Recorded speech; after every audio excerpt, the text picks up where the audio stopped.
अस्सलाम वालेकुम। मैदान के बाहर बैठकर बातें करना बहुत ज़्यादा आसान होता है, मगर क्या आप जानते हैं कि आज रिजवान की सुबह से कान बाज रहे थे, मगर फिर भी उसने रेस्ट करने के बजाय खेलना ज़्यादा मुनासिब समझा। किसके लिए? आपके लिए। बाबर आजम को गशी के दौरे पड़ रहे थे, मगर फिर भी उसने कहा कि यार मैं मैच ज़रूर खेलूंगा, चाहे ग्राउंड में बेहोश क्यों ना हो जाऊं। शान मसूद के सर पर चोट लगने की वजह से उसकी याददाश्त जा चुकी थी। पूरे मैच के दौरान उसे यही नहीं था पता कि वो खेल किस टीम की तरफ से रहा है। फिर भी वो मैच खेला।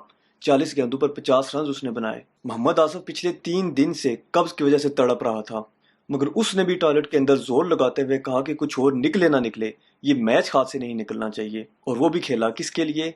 हमारे लिए, आपके लिए। इसके अलावा शाहीन अफरीदी का तो सुबह से ही मैच खेलने का दिल नहीं था। उसे जबरदस्ती ग्राउंड में घसीट कर लाया गया और उसके हाथ में गेंद थमा दी। हैदर अली ने आपके लिए, सिर्फ और सिर्फ आपके लिए अपनी डेट छोड़ दी, और फिर भी आप लोग खुश नहीं हैं। शर्म आनी चाहिए यार आपको पाकिस्तान की टीम पर तनकीद करते हुए। दोस्तों, पुराने चैनल को हैक कर लिया गया है। बहुत कोशिश के बावजूद रिकवर नहीं हो सका। मेरी आप सब भाइयों से दरख्वास्त है कि मेरे चैनल को सब्सक्राइब करके मेरी मदद कीजिए। आपके ताउन का बहुत बहुत शुक्रिया। कुछ इसी किस्म की बातें हर बार मैच हारने के बाद हमें कभी सकलैन मुश्ताक के मुंह से और कभी मोहम्मद यूसुफ के मुंह से सुनने को मिलती हैं। मैच हारने का सारा इल्जाम या तो उन्होंने मुख्तलिफ बीमारियों पर डाल देना है, या फिर वो कोई ऐसी तकरीर करके चले जाएंगे जिसके बाद तकरीबन 10-15 दिन तक हमारे दिमाग ही चकराते रहेंगे कि आखिर हारने की वजह क्या थी। असल में बात यह है कि यार हमने कभी अपनी गलतियों को एक्सेप्ट करना सीखा ही नहीं है। हर बार मैच हारने के बाद हमारे पास नित नए बहाने होते हैं। कुर्सी मिलने से पहले रणबीर राजा साहब बाबर आजम के पीछे हाथ धोकर पड़े हुए थे, उसका जीना हराम किया हुआ था। कितनी ही बार उन्होंने खुल्लम खुल्ला बाबर आजम को एक सेल्फिश प्लेयर कहा जो कि सिर्फ और सिर्फ अपने लिए खेलता है। और कुर्सी मिलने के बाद सब कुछ बेहतर हो गया, सारी खराबियां दूर हो गई। वही बाबर आजम जिस पर वो सोकनों की तरह तनकीद करते थे, उसमें उनको खूबियां नजर आना शुरू हो गई। इसके अलावा जैसे लोगों को दिन में तारे नजर आते हैं, उनको पाकिस्तान की टीम में मैच विनर नजर आना शुरू हो गए, जो कि हमें तो कभी नजर नहीं आए। यार पिछले 10 मैचेस की पाकिस्तान की परफॉर्मेंस उठाकर देख लीजिए। माना कि कोई 2-3 मैचेस ऐसे हैं जो हमारे ओपनर्स ने जिताए हैं,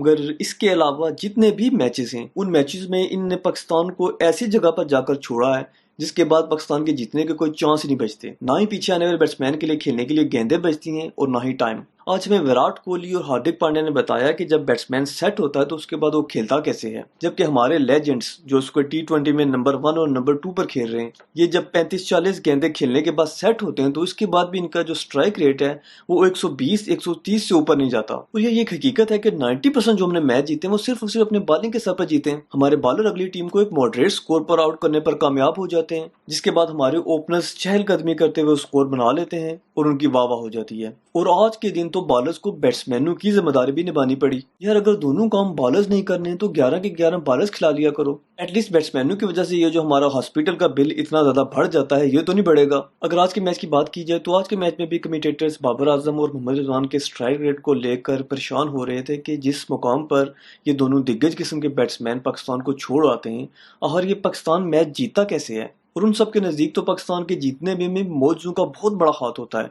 वैसे यार इसमें भी एक प्लस पॉइंट ये है कि अगर और कुछ हो ना हो, ऐसे मौजे देख देख कर ये गोरे मुसलमान जरूर हो जाएंगे। इसके अलावा बहुत से लोग मैच के बाद सोशल मीडिया पर मोहम्मद नवाज के पीछे हाथ धोकर पड़ गए, तो मैंने याद दिलाता फिरूं कि मोहम्मद नवाज ने हमें बहुत से मैचेस जिताए, हवा अपनी बॉलिंग से या फिर बैटिंग से। आज के मैच की हारने की वजह थी पहले 6 ओवर्स। ये एक परफेक्ट विकेट थी जिस पर 170 स्कोर आसानी से बनाया जा सकता था, और ऐसी पिच पर भी हमारे ओपनर ने ना ही रन्स बनाए और ना ही उनसे विकेटें बच सकी। एक बात मुझे समझ नहीं आई कि यार मैथ्यू हेडन को हमने मेंटोर के तौर पर रखा हुआ था बैटिंग टिप्स के लिए, और उन्होंने ऑस्ट्रेलियन पिचेस पर बैटिंग करने की टिप्स दी भी, मगर स्वाय चचा इफ्तिखार के और किसी को उनकी टिप्स की समझ ही नहीं आई। तो यार मैं अगली बार उनसे गुजारिश करना चाहूंगा कि हर बार जब आप सबक देते हैं तो एटलीस्ट हर खिलाड़ी से एक बार पूछ लिया करें कि यार क्या तुम्हें मेरी बातों की समझ आई है। क्योंकि जो उनके बैट्समैन थे उनकी जो मिस हिटें थी वो भी जगह बाउंड्री के पार गिर रही थी, जबकि हमारे बैट्समैन अपने दिल, जिगर, गुर्दे और फेफड़े का जोर लगाकर भी जो हिट मारते थे वो भी बाउंड्री के पास जाकर रुक जाती थी। और बल्कि ना सिर्फ ये कि रुक जाती थी, हमारा मजाक भी उड़ाती थी। इसके बाद भी हमें 3 रन दौड़कर ही बनाने पड़ते थे। हमारी बार तो यूं लग रहा था कि गेंद की जगह तोप का गोला इस्तेमाल कर रहे हैं। यार ये छोटे छोटे बाजू हैं विराट कोहली और हार्दिक पांड्या के,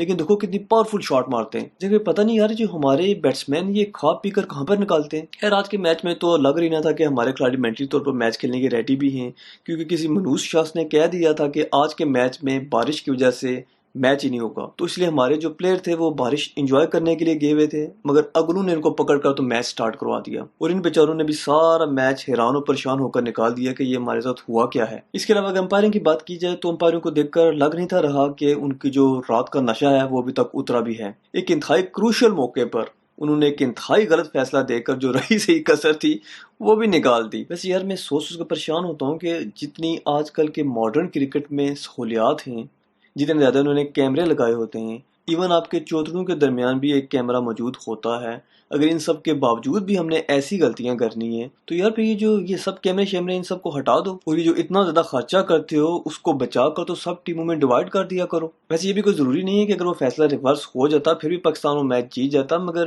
ایسے موقعوں پر اس قسم کے فیصلوں کا بہت بڑا امپیکٹ پڑتا ہے. پلیئر سوچنا شروع ہو جاتے ہیں کہ ایک تو تھی کہانی، اوپر سے پڑ گیا پانی، اور ہوا بھی ایسا ہی کیونکہ بیچارہ جو نواز تھا اس کو جو شاید سٹمپس تھی وہ وائٹس کے بعد نظر آ رہی تھی. خیر اگر باقی میچز کی بات کی جائے تو افغانستان بھی انگلینڈ کا طرح نکالنے کے بعد ہار چکی ہے. اس کے علاوہ سری لنکا والوں کی بھی یادداشت واپس آ چکی ہے، اور مجھے لگ رہا ہے کہ اگر اگلے میچ میں یہ لوگ آسٹریلیا والوں کو ٹکر گئے تو جو ہماری ہارٹ فیوریٹ ٹیم تھی اس کا ہارٹ پارٹ بن جائے گا. خیر ابھی تو ورلڈ کپ کی شروعات ہے، دل چھوڑنے کی ضرورت نہیں ہے، اور پلیز جو آپ کی بلڈ پریشر وغیرہ کی گولیاں ہیں ان کو پھینکیے گا مت، کیونکہ آگے پاکستان کے میچز باقی ہیں. اپنی ٹیم کے لیے میں اتنا ہی کہنا چاہوں گا کہ لے او یار رب دے حوالے، کیونکہ اس بار تو ہمیں 11 پلیئروں کے علاوہ جو ہمارا 12واں کھلاڑی تھی بارش، اس نے بھی ہمیں اتنے برے طریقے سے دھوکہ دے دیا ہے. مجھے دیجیے اجازت، آپ سے ملیں گے اگلی ویڈیو میں، تب تک کے لیے اللہ حافظ.